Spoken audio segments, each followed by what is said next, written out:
dynamiser les militants pour faire face aux échéances électorales à venir, expliquer le contenu de l'accord politique de gouvernance, la prorogation du mandat des députés et la loi d'entente nationale. Chers camarades, chers militants et sympathisants, camarades militants de la région, aujourd'hui comme hier, mais aujourd'hui plus que jamais, la Fédération FPM de Caille est déterminée à jouer toute sa partition dans la réalisation du projet commun, parce que nous sommes conscients des défis du moment et nous avons la pleine mesure des enjeux.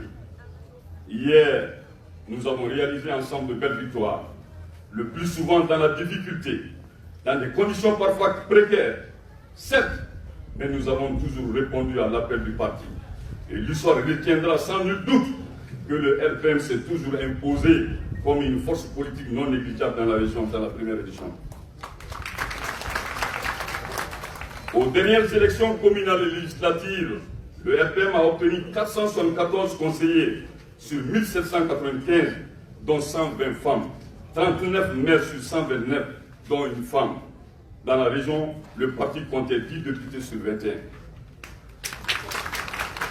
La victoire de son Excellence Ibrahim Boubacar Keïta, président de la République aux élections présidentielles de 2018, dans les circonscriptions électorales de la première région, avec un taux de plus de 66,35%, dans un climat marqué par la contestation sociale, avec une forte dose de manipulation politique entretenue par l'opposition, constitue sans nul doute la plus grande et la plus belle victoire pour les militants de la région et leurs alliés EPM.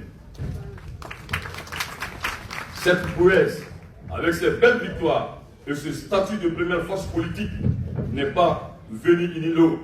Elle est l'aboutissement d'énormes travail abattus par des hommes et des femmes convaincus de la cause, séduits par le projet de société du parti et imbus des valeurs et idéaux du parti, qui ont mis du sien en constatant d'énormes sacrifices pour hisser le parti au premier plan de l'échiquier politique régional. Cependant, l'arbre ne doit pas cacher la forêt. En dépit de ces bons résultats enregistrés, force est de reconnaître que la région est confrontée à d'énormes difficultés qui sont, entre autres, manque d'emploi de jeunes diplômés ou pas du parti, absence de plan de formation socio-professionnelle pour les femmes et les jeunes du parti, pouvant leur permettre d'être autonomes et pratiquer des activités génératrices de revenus pour leur épanouissement. Manque d'accompagnement des opérateurs économiques du parti, manque de formation des militants, faible taux de promotion des cadres du parti qui est souvent source de démotivation. Néanmoins, je tiens à remercier le bureau politique national pour les nominations récentes de nos camarades de la région. Je voudrais dire, M. Issaïn Traoré et Mamadou Diawara, je souhaite de tout cœur que d'autres nominations suivront, Inch'Allah.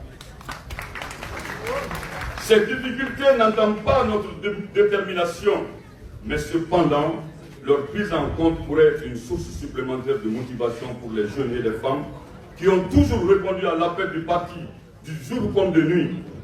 Au nom des militantes et militants de la région, je remercie le président de la République, son Excellence Ibrahim Boubacar Keïta, pour la réalisation d'infrastructures de développement dans la région de Caille, tout en formulant des recommandations pour l'emploi des jeunes, l'autonomisation des femmes, la relance du chemin de fer, la relecture des contrats miniers, les routes Caille Bamako, Kita Bamako Bafulabé, Caille Aourou, Nyoro Yelemani, Kenyeba Caille et le pont de Bafulabé.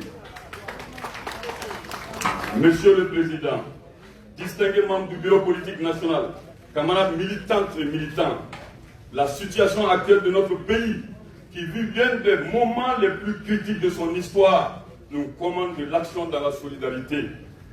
Nous devons travailler au quotidien contre vents de marée pour faire de notre parti un parti fort, un parti uni à la hauteur de notre ambition.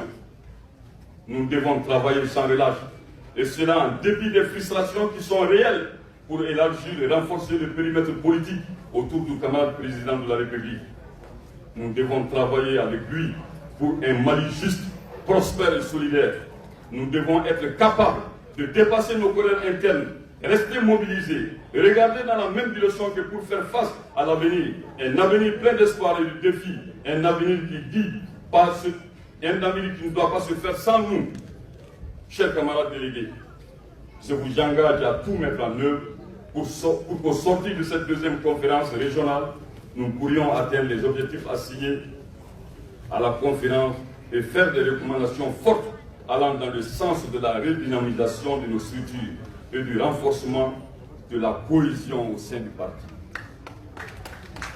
Pour ma part, au nom de tous les membres du bureau de la Fédération régionale de CAI, de toutes les militantes et militants de la région, nous réitérons notre soutien indéfectible au président de la République et nous nous engageons à accompagner le programme présidentiel Notre Mali par avance, ainsi que les réformes institutionnelles et administratives. Je déclare ouvert les travaux de la deuxième conférence régionale et vous exhorte à un débat courtois et constructif. Vive le Mali, vive le RPM, vive l'EPM. Je vous remercie. Merci.